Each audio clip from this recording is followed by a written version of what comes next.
rugged road where the wild winds blow through the mountains high, where the rivers flow, with the sun in the sky and my family by my side. We're chasing dreams on this hunting ride, out in the wild where the heart feels free, with the ones I love, that's where I'll always be. Through the woods so deep and the sky so wide, we're living life on the rugged road. Hey, how you doing? We're making a little video today about what essentials you need for a guided hunt or a do-it-yourself hunt. I'm getting ready. I'm leaving in 2 weeks for a red stag hunt in Argentina. And I was talking about it with a friend of mine. We were on a bird hunt together with our boys. And I mentioned how I pulled an elk tag for out west next year. And I was looking for somebody to come with me. And that lucky person would be me, going on an elk hunt a couple months after I graduate high school. So pretty amped about that, and I'm very blessed and fortunate for this guy to allow me to come with me. Oh yeah, allow him to come with me, carry my stuff. But yeah, so we were thinking about what we need, and a couple years ago I was on a moose hunt, and it was the first time I'd ever done something outside of Pennsylvania or New York, and YouTube videos and everything, I really didn't know exactly what to bring, and I learned a lot on it, and several hunts since then. Getting into what I think is absolutely the most essential thing for any of these types of hunts, the number one thing you need to be successful is to be physically fit. Obviously, Newton, he was a competitive bodybuilder. Fitness is a big part of his life. We spend a lot of time in the gym. We actually go to the same gym together. I work out 6 to 7 times a week. Not necessarily lifting weights, but hiking, backpacking, everything. He's more of the lifting heavy things and putting them down. Yeah, you know, a little bit lower on the activity scale with that, but obviously we can't stress enough about how important cardio is. Cardio and agility are going to be two of your biggest things that you're going to want to worry about when you're going on these hunts. You want to make sure you're in shape to climb hills, climb peaks, go down the peaks. That's also physically tasking, as well as being agile enough to move over rocks and things of that nature. Yeah, I can't stress it enough. My first guided hunt, one of the guys with us, that's why he failed, was he was not physically prepared for it. And I'm not going to let my physical fitness prevent me from being successful. I'm a larger individual.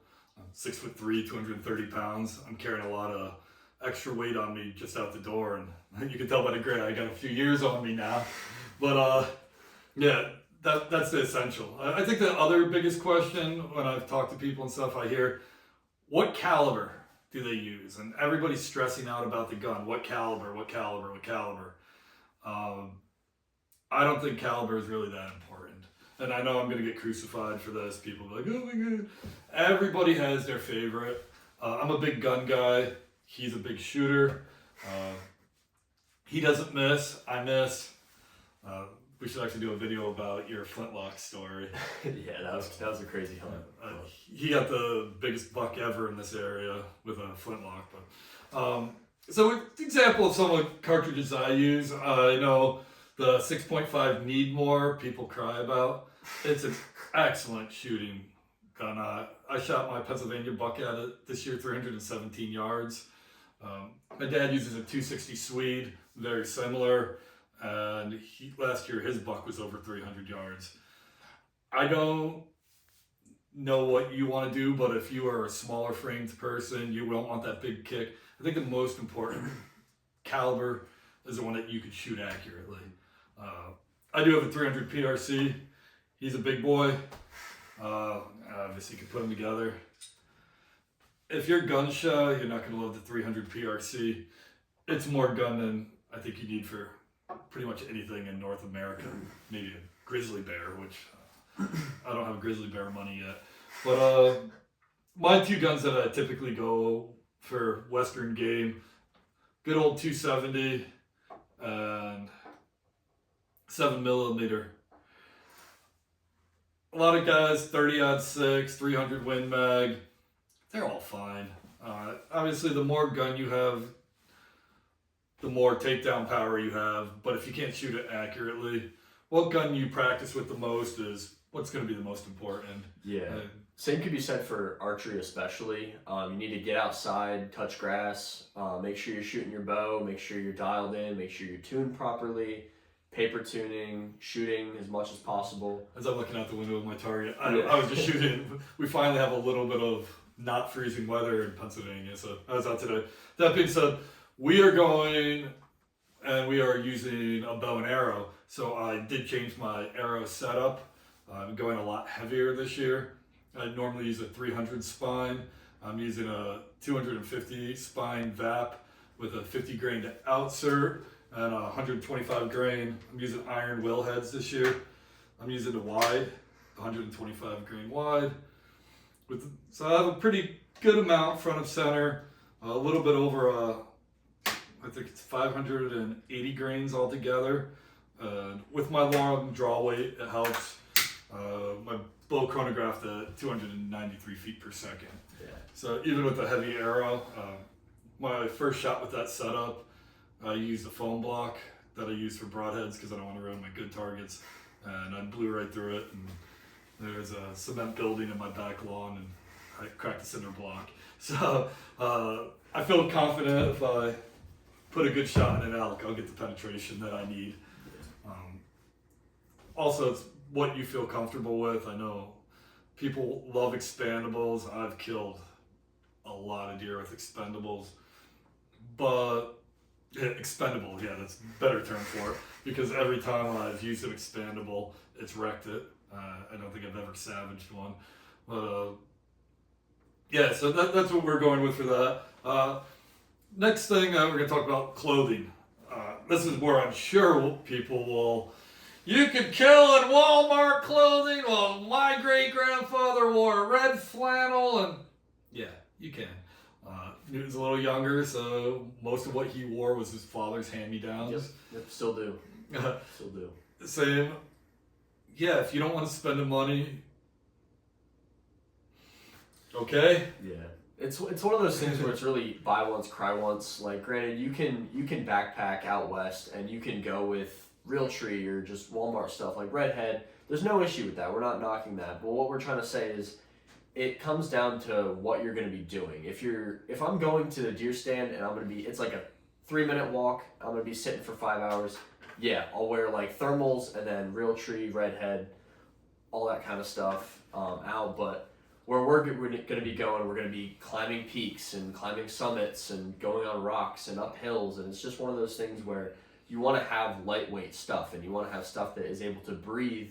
And then when you get to your glassing point or wherever you're going to be, looking around for elk and other things, you want to put on an insulation thing over top to contain your body heat. But granted, you don't want to just pack on all your layers at once looking like the Michelin Man walking up a peak. But That's a big thing too, layers.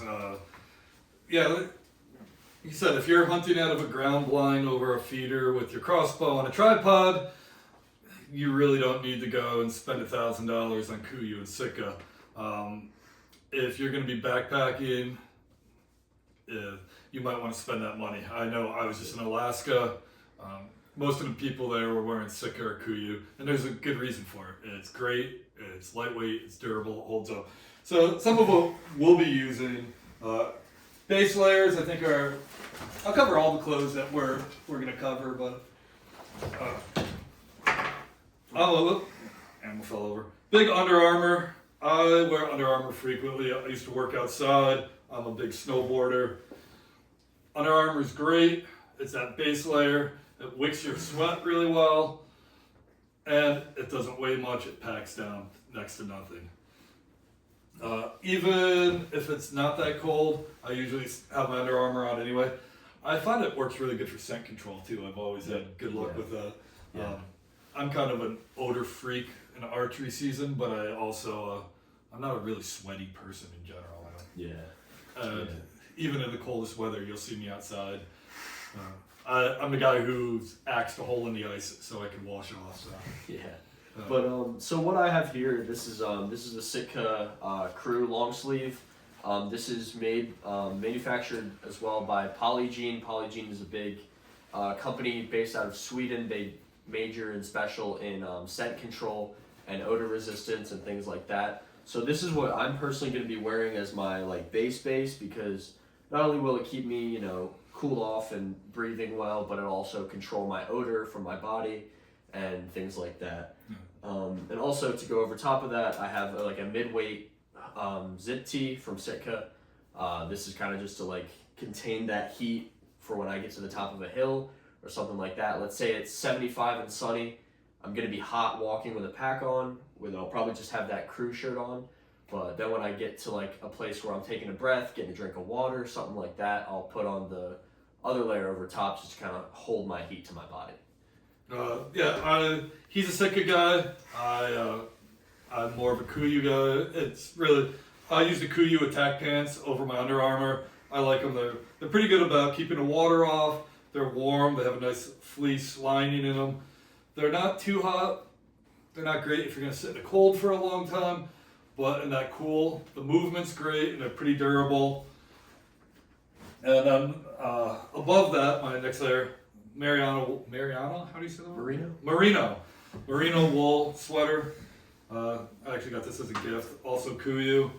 It's great for that kind of in between where you don't want to get too hot, too cold. And I wear a pretty lightweight jacket. I'm also wearing the Kuiu. This one's kind of light. Yeah, what is it? The Kuiu guide jacket. It's fleece lined. It's not waterproof, but it's water resistant. Tremendous at blocking the wind. It's really good for that. It's cold, but if you're moving, it's breathable. It keeps you moving. That's where I think the big thing comes in. We talk about layers and being light. This has been a game changer for me. I used this in Alaska this year, and I was able to stay a lot longer than everyone else, and it wasn't much weight. This is the Kuiu Burner parka and pants. It weighs nothing.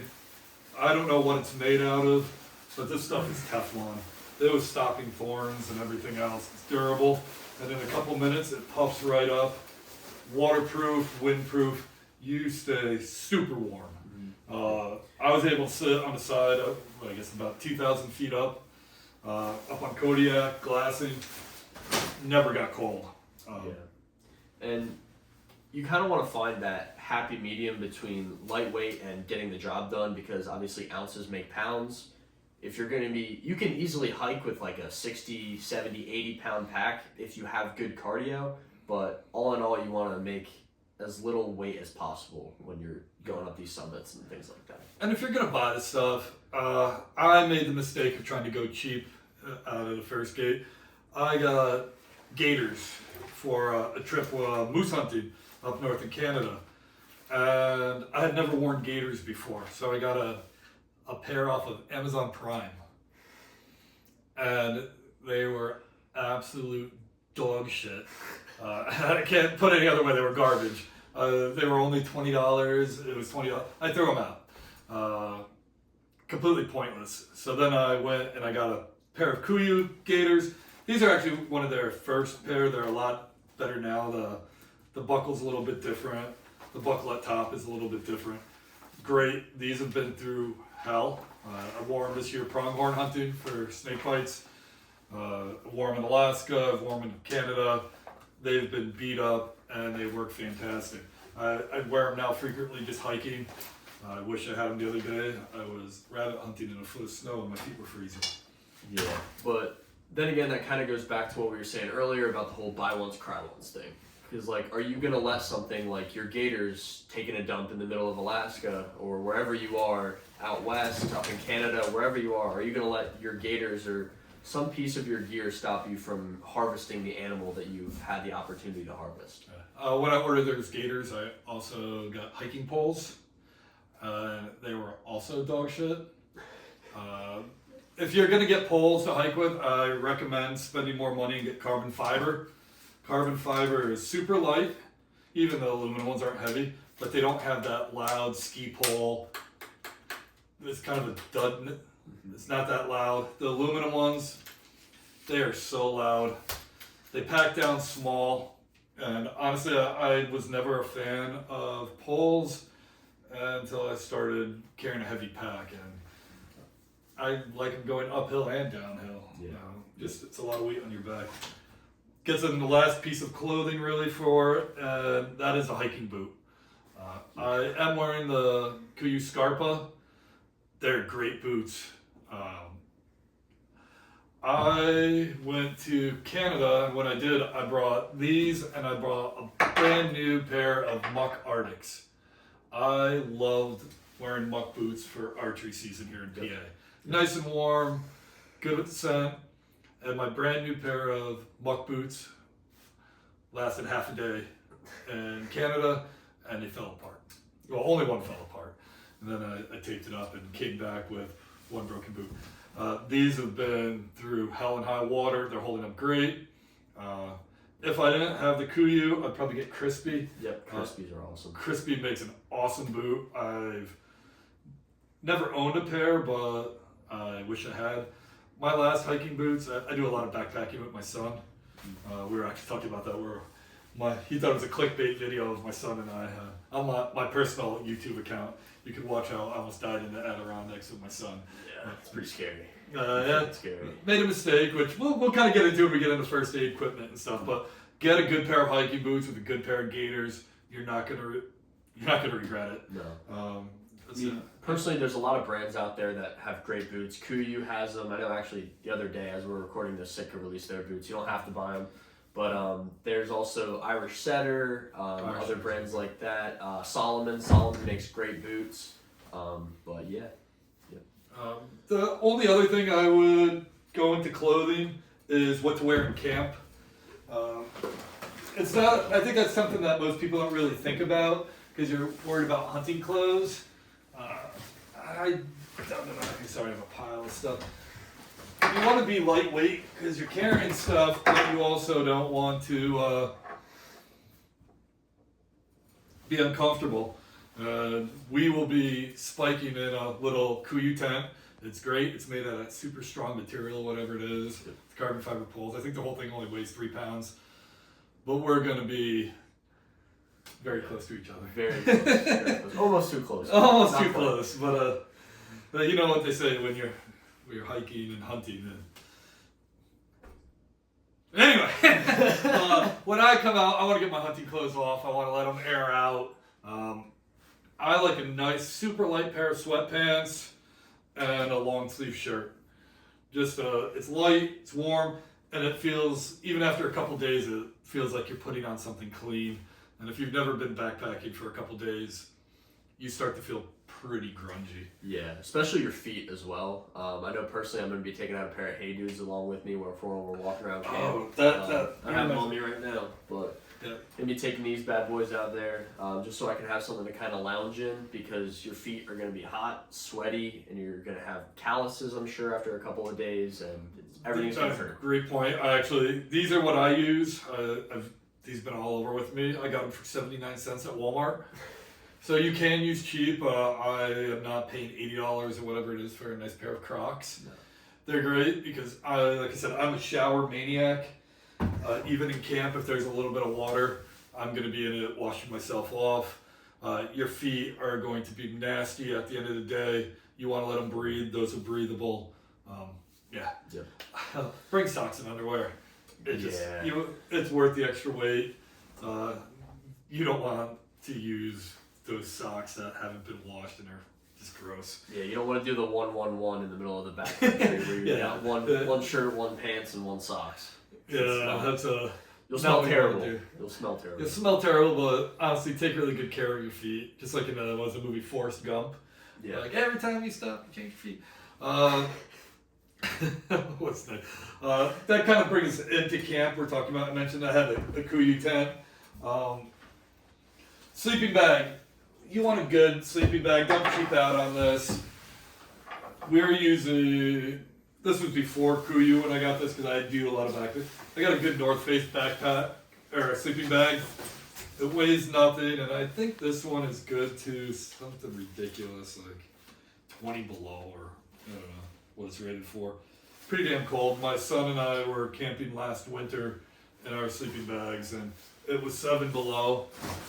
It was cold, but Yeah. we did fine, and we did that without a shelter too. We actually just had a tarp over a stick and laid on the ground, which is another thing. Your sleeping pads. This is an example of what not to get. This thing's super comfy, super expensive, self-inflating. It weighs a ton and it takes up a lot of space. Yeah. Yeah, like we were saying earlier, ounces make pounds. You can deduce weight in any way you want to, because backpacking around with all this stuff is not fun in the slightest. So this is what we're going to be using. It's a KYLMIT. This is what I replaced that with. They are loud.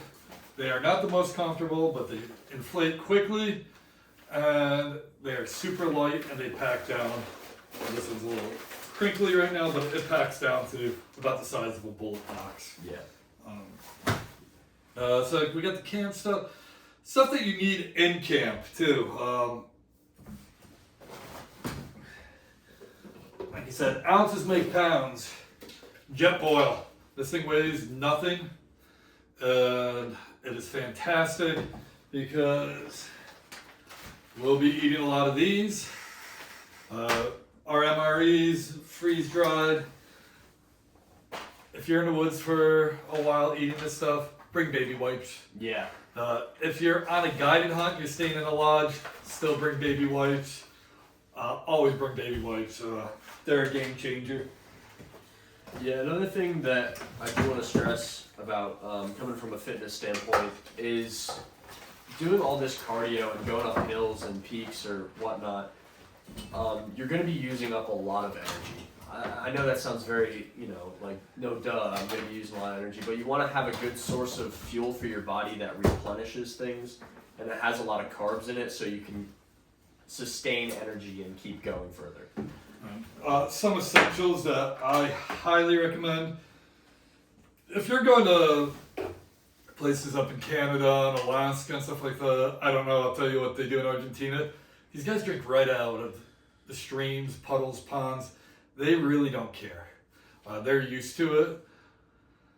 I got really sick doing that as a kid, and I will never drink unfiltered water out of a spring ever again, especially if I'm paying money and going on this trip, or like where we're planning on going, we're spiking in. Our base camp is going to be about a 12-mile hike, full pack. I don't want to get sick out there. Yeah. Get a water filter. If anything else, just peace of mind. I know he's a camel pack kind of guy. I like the Nalgene bottles. Fill them up every time you get a chance. Keep them fresh. The water. The other thing I highly recommend, jet boil. I have the older one where I actually have to set it on, but I like this even if I don't want to use the jet boil, if I want to cook anything else outside of that. Traveling. Commercial flights, you're not going to be able to take this. So that's it's fantastic. I always take this even when I'm day hiking. I like to have a hot tea. Call me an old man, but when you're freezing in the wind, a hot tea and a hot meal, Yep. Fantastic. Coffee as well. Coffee will do it. I know you're addicted to coffee. I'm addicted to I coffee. know you're addicted to coffee. So, yeah, I guess the last thing as far as that goes, kind of a camp, what packs? I'll be using this pack in Argentina. I used a Pronghorn this year. This is the Badlands. It's a great pack. It's not huge, but Newton's a little bit smaller stature. So it's nice and adjustable. He's actually the same size as my hunting partner who uses it frequently. But most important, heavily padded hips, heavily padded shoulder straps. When I was digging this out, showing him in my basement, I was showing him the packs I no longer use because they're awful. You start to regret your entire life decision with an uncomfortable pack. Yeah. Like I said, I'm a little bit of a larger guy. I expect to carry a little more of a load. I'm using the Kuyu, which one? I think this is the 6000. It's a great bag. Both of these we were using in Alaska. We put a black tail in both of them. We had a long time So I deboned everything on the beach. Obviously, rugged road, have a butcher shop. So we put it in game bags and we strapped them to our packs. My buddy, we were in a lot more of a hurry to get the heck out of grizzly bear country with this. So after I cleaned out its innards, pretty much just cut it in half and put half on his pack, half on mine, and we ran down to get our escort boat to bring us back to camp. Yeah. So yeah, One thing you'll notice about both of those packs, as well as they have like the kidney pouches. I know he mentioned those, but the kidney pouches are awesome because of weight distribution. Yeah. You're walking up a hill, you can put the weight, you can tighten it down on the bottom and loosen it on the top, so that way the weight is on your hips. And then say your hips get tired, you can switch it to your back, or you can go somewhere in between. Weight distribution matters so much, and whether it's a 5-pound pack or a 50-pound pack, it's gonna get heavy at some point or another. So if you can flip that weight from different parts of your body, you're gonna be able to hike further and longer and have more endurance. also that brings up a great point. Test your equipment. Yeah. I said I'm not giving Newton that pack yet because I'm using it in 2 weeks. Yeah. But I've actually been using that pack every other day.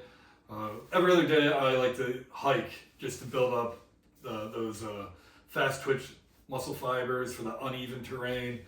And every Saturday and Sunday morning I get up 4 or 5 o'clock in the morning before the ski resort opens, and I strap my snowboard to it, some water, I put on my headlamp, and I actually climb the entire ski resort and then get a ride down before the mountain opens, just trying to condition my legs. But you don't want to be that guy who realizes you have a gear issue when you're there. Yeah, shoelaces. Shoelaces, yeah, that's kind of what we're talking about. Things that you do need to bring. Talked about the stove, the water filter, cover the cartridges.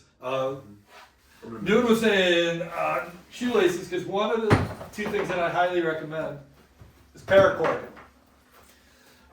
Have to have paracord. It's absolutely essential. And black electric tape. These will save your life. I said, Kuyu makes a great product, but these boots have some time on the job. And I was about 1,000 feet up the beginning of my morning, still hiking in the dark, and my Kuyu lace snapped. This is the other one. You can see it's already starting to tear from the grommet. So I took out my jet boil after I cut it to cook the ends. I laced up my boot, no issues. If I didn't have paracord, I would have had a half a boot. I would have had no ankle support. It broke really low too. It would have been a miserable day. Yeah. But just know your gear. Know your gear. Go out, practice with it in your backyard. Your neighbors might think you're crazy, but then again, it's all about being prepared. Who cares what they think? My neighbors already think I'm crazy. It's fine. It's fine. I bought this house from his dad, so Yeah. they already knew whoever lives here is crazy. Electric tape is great too. I wrap my barrel. Just I don't want water down my barrel. And was it 2 years ago? My Sling? my sling on my gun broke. I caught my gun, but I had a broken sling. I used half a roll of electric tape. Had no issues. It actually was better because it didn't make any wiggling noise when we were walking. Another thing I like to throw while we're talking about the boots, I like to have a pair of spikes. It's winter time here. It's been super cold, super icy. I like these because they're simple, they're easy. You just put them on your you can get them on and off quickly, and even when they're on, if you use crampons, they're great in the ice, but they're not great when you're doing anything else.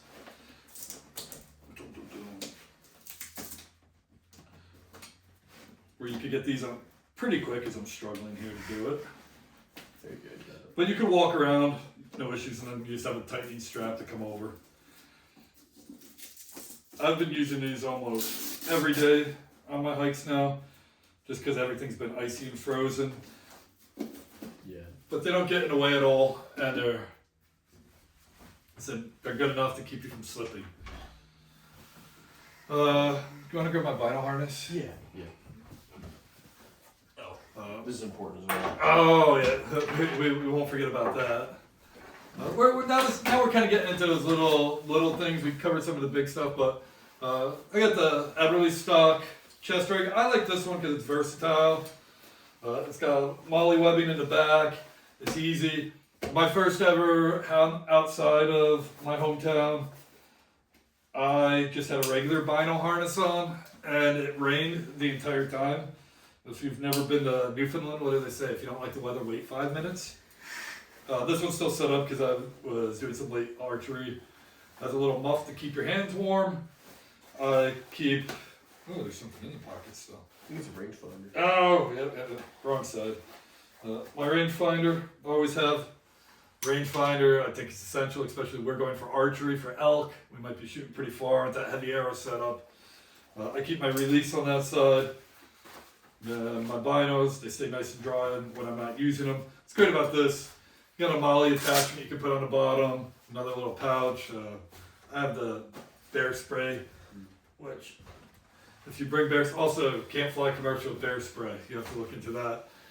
But I decided not to go with bear spray. I actually went with, is my chest rig over there? Yeah, this thing. Oh, yeah, here. Yeah, our bear spray is lead flavored, so. Yeah. I'd never seen a grizzly bear before. I was going to Alaska for the first time. A little bit nervous. I was going to use the Everly stock to mount my firearm, but then I decided, hey, I don't always need my bino harness. I went with the Glock 20. I'm actually not a Glock guy. I don't love the Glock. I know you're a Glock family. But a Glock will work. Every time you pull the trigger, you know it's going to go bang. I knew Alaska was rugged, so I took the Glock 10mm with buffalo bore ammo. I felt really confident having 16. My bino harness fit right over this. And with my bino harness and my pack on, I had absolutely no issues. It was and I still had a lot of easy to get my gun. And we did, after I got my blacktail, doing fishing and duck hunting, and it was nice to have a 10mm with you with Yogi Bear walking around. Yeah, I mean, personally, I have like pretty much the exact same chest rig that I'm taking with me, except I have a Ruger 357 revolver. That'll do the trick. That'll do the trick. That'll do the trick. This is from Gunfighters. I love it. It's Rather have it and not need it than need it and not have it. Yeah. Especially with bears. That is the one thing where I'm saving weight everywhere else. I don't want to save the weight when it comes to Yogi Bear. Yeah. So we talked about food, talked about guns. Big thing, people talk about knives and camp stuff. Typically on a guided hunt, a lot of people don't want to do anything, so they don't bring any kind of knives or anything. We're doing it ourselves, plus I'm going to do all my own butchering. I don't let anybody else butcher my stuff. I'm very picky about it. So I usually have 2 knives with me. I have a camp knife just for my general needs. I think I got this at Tractor Supply. Nice. It's nothing special, but honestly, it's been a great knife. I use it frequently for camping and everything, but when I'm cutting up, I've cut up everything from a moose, pronghorn, whitetail, blacktail. I use just a little scalpel knife. I love these. The scalpel blade touches up super quick. It gets sharp really fast, and if you need to, the blades pop right out. I don't want to cut myself. I don't have an extra blade. Swap them out. Always have 3 or 4 extra blades with me. This knife, I cut up 3 blacktail this year. Let's see, 2 pronghorn. Probably a couple whitetail as well. Good amount of whitetail. Yeah, I think 5 or 6 whitetail away hunting. Yeah. And then again, another thing we wanted to say is, yes, he has 2 knives. If you can bring 2 of something, you should, because, maybe you won't need like 2 pairs of boots or, 2 camelbacks or 2 Sitka jackets, but you never know when something could take a dump, and if something will go wrong, it'll go wrong at the suckiest time for it to go wrong, and it'll suck. You also have to think so packing in, I typically would never bring something like this, but since we're going out west, and bringing an axe with me. You'd be surprised how often they come in handy. I would never recommend carrying an axe for a whitetail hunt in Northeast PA, but when I was moose hunting for firewood, we had one axe that we were sharing. I know just with different things, it's nice to have an axe. I also, this weighs nothing, but it's a great little, and this I would take it. I take it in my pack always for everything. Great little trimmer. Food, water. Like I said, I am a very healthy eater typically. We just had some Hungarian goulash that we made with pronghorn. That was really good. There he is. 90-something inch pronghorn. But that freeze-dried food beats up your stomach, but you want to pack light.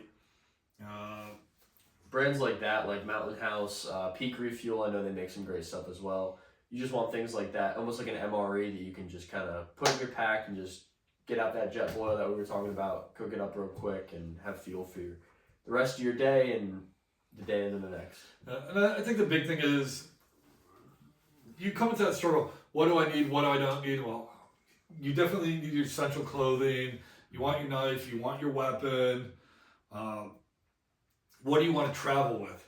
Now, when I was just traveling in Alaska, obviously, the Kuyu backpack is huge. That's all I took. This is my gun case.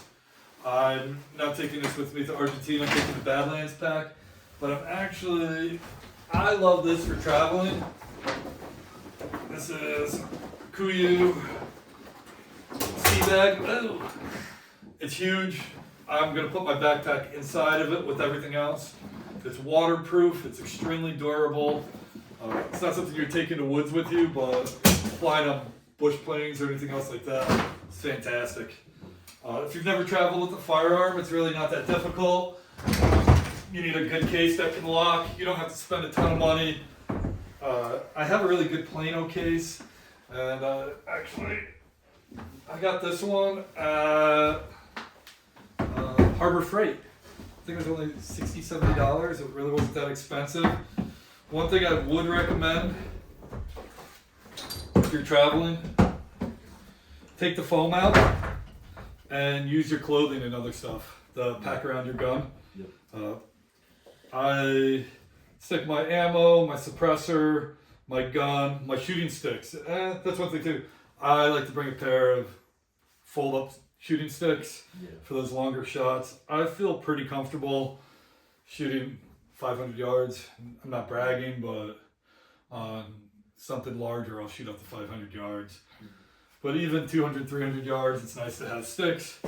You throw your underwears and your socks in here, make some room in your pack, and you're going to be well under 50 pounds.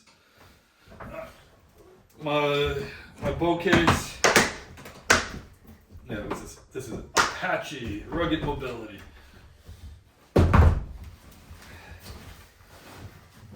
No, this one I got is your regular Plano. Yeah, I've got all kinds of stickers on here. Yeah, I know you might see Rage, and I regret that. That's a topic for another time. Two final things. Do you want to talk about safety? We just watched a video. My son and I, we got in a lot of trouble.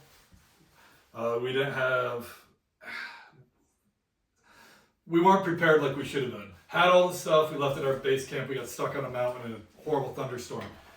Get these. I believe iPhone will actually start working like a GPS, but the plan is I think $14 a month. Send text messages, there's a nice big SOS button on the side. They're weatherproof, you can drop it in the water, do whatever you want. You can communicate. I like to keep mine right on my backpack, which got another issue. I cut my backpack away, but I remember to take this off first, and I let my backpack fall off a cliff. I didn't pull it out for this. This is just my bug out bag.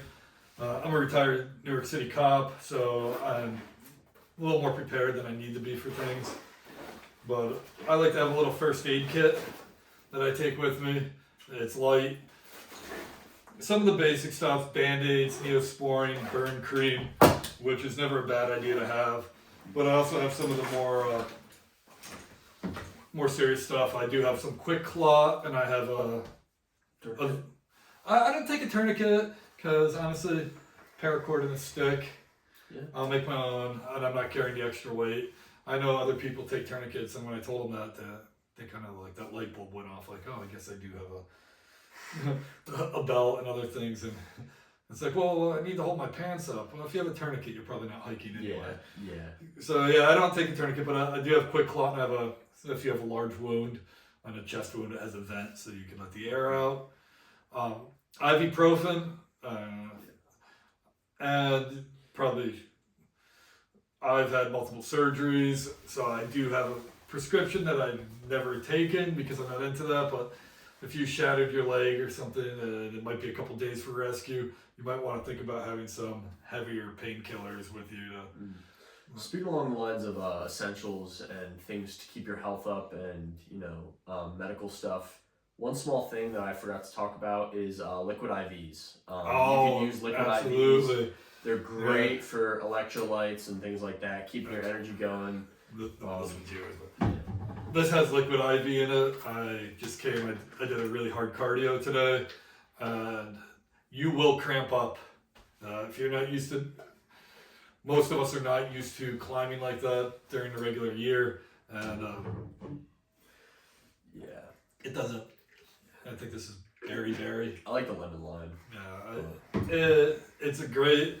I actually don't use liquid IV that much because the little packets in the woods aren't as great. I use it's another thing in a plastic container. Oh, you can like spray it in there? No, it's a little like an Alka-Seltzer. You drop it in. Oh, okay, nice. So I think it's like 12 of them in it, and it's you don't have to worry about moisture or anything like that. And you tear one of those packets and get liquid IV all over your backpack. You get all.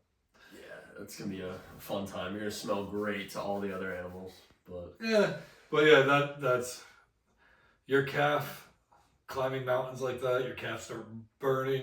You get one of those cramps in the middle of the night. You'll really wish you had a liquid IV. Yeah. Charlie horses suck. Charlie horses do suck. I recommend the ibuprofen and the liquid IV there. Yeah. They're kind of game time essentials. Mm-hmm. And also, on the topic of medical stuff, again, like what we said earlier, know your gear.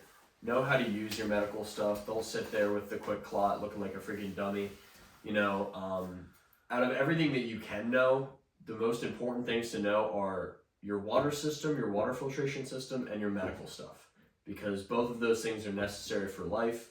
You can survive, how long is it without food? But you only survive without food, but 24, 48 hours without water. And then after that 24 hours, you start cramping up. You can't open your hands. It's not fun. And he knows I was his instructor for CPR and first aid and stuff like that. Everybody's like, oh, I know CPR. Most people have never done it. I've done CPR a bunch of times as a first responder, and I can tell you the first time you push down and you hear those ribs crack or whatever. Even first responders, I almost lost my finger this summer in a construction accident, and I handled it better than the first responders did. They were like, oh my God. And I was like, you've seen this before. They were surprised I pulled my finger on. Speaking of that, wear gloves. Walking through the woods, everything. Once again, I'm wearing a pair of Kuyu gloves. These are actually, you can tell, have been well beat up. They look like flake gloves. I'm getting a little Top Gun vibe here. But these are great. They're not waterproof, but they're really movable. They're pretty water resistant. They're warm, but it's great to protect your hands when you're hiking and doing everything. Something I forgot with the clothing. That's pretty much it. Is there anything you can think of? Nothing that really I can think of that we left out. Again, I know I sound like a broken record. Know your stuff. Cardio. Cannot stress it enough. Be agile. Don't be the guy that ruins everybody else's hunt or slows people down. It's annoying. Don't ruin the experience for yourself, because maybe you pull a certain kind of tag that's like a big time rarity, and you get out there, you get ready to hunt. You pull an elk tag and you're not in shape for it. And out the window goes your chance of harvesting a bull of any size, whether it's, a first year guy or like a big 6x6 or something like that. Cardio, knowing your gear, and knowing your terrain as well and what you're going to need. That also kind of gets into, obviously this is a help video, but it's under the rugged road. If you go to our website, you'll see a butcher shop, mobile bar car, but also I'm an outdoor consultant to help you book the right trip. And the inspiration from that came with my friend and I. He's been doing these trips his entire life. He got me involved on it. And then we were talking about like, hey, we could do this ourselves. And I was really pissed off at an outfitter who sold someone else a dream. We went on an extremely rugged flying hunt, spike camp. It was extreme. I've got a video of it on YouTube, and I was on the phone. I heard this guy asking these questions. What do you just sit there and you call them in? And they're like, oh yeah, we call them. Oh, do you use a 4-wheeler? Do you use Argos? And they're like, oh yeah, we use 4-wheelers. No. And this poor guy, he was a larger individual, bad knees, older. He could barely walk to the outhouse and back, let alone hiking up to try to shoot a moose. And he failed, but he had no business going on that hunt in the first place. If you do ever reach out and you're curious about some of these hunts I'm going on, like I'm going for red stag in Argentina. This fall I was a blacktail in Alaska. You can see I actually just missed the world record, but he had a broken cutter, but a 90+ inch pronghorn in New Mexico. We'll be going for elk next year. I've got a Boone and Crockett moose up in Newfoundland. And we're just pretty big deer hunters. Big time. No. Anything around PA that you can think of, we've shot, and probably shot a lot of it. Obviously, you kind of run out of options in Pennsylvania, so, kind of want to expand your searches, go out west for elk, maybe mountain lion, other things like that. Go to Alaska for blacktail. They're like Pokemon, you got to catch them all. Yeah. But yeah, another thing that I want to touch on is have a good time, make memories. We were actually talking about this because we were practicing setting up the tent. Worst comes to worst, we have a great backpacking trip out west. Best comes to best, we get a 6x6 elk and maybe we shoot a mountain lion or a wolf or two. It's kind of scary going out west and things like that. I'm personally a little nervous about it, but just have a good time, enjoy yourself. I don't want to sound weird, but enjoy each other, enjoy each other's company. Don't piss each other off too much because I'm going to be stuck with this guy, sleeping this far away from him for like 2 weeks, so I don't want to irritate him. But just make memories. Personally, I'm going to be taking a journal with me, taking pictures. I'm not a journal guy at all, but I feel like going out west. He's going to be a cameraman. Cameraman, backpack hauler. I've been trying to get into the whole filming my hunt thing, and I had great footage this year, and I learned a very valuable lesson. Yeah. Back up everything. Because I was using only one memory card, and I didn't back up anything, and my camera that had my pronghorn, my son's pronghorn, my blacktail, and a few whitetail this year fell off somewhere in Alaska and the mountain ate it, and I lost all that footage. Yeah, there's probably a grizzly out there making vlogs, telling other grizzlies how to avoid people like us. But yeah, I think Newton did touch upon the most. Why do we do this? I do it because I absolutely love the experience. I know some people want the biggest buck. We all want the biggest buck, but I want the best quality hunt. Another thing is conservation. It sounds very contradicting at first when people say that, hunters they help conservation, but they really do. You guys watching, you help conservation if you're out hunting, whether it be whitetail and pheasants in PA or you're out in, Wyoming hunting elk. Wherever you're going, you're conserving things because hunters deter poachers. And obviously, there's limited amounts of tags for everything, so because they control the population, but hunters are really big into conservation and things like that. Me and him probably have more respect for whitetail deer than anybody who's an animal rights activist has, because we've been in these deer's home and we've seen things that most people haven't seen. And that's a big reason why I do it, is the conservation aspect and also being able to put food on the table. But I mean, you've seen my freezer. yeah, filled to the brim. It's filled to the brim. Yeah, it's. I mean, anybody can sit on the couch and play video games, but it's about getting out there, doing it, being active, and being part of the nature, being part of it. But that was great. I agree 100% with you. So anyway, that's basically all we have. I know we got a little carried away here, but we love talking about this kind of stuff.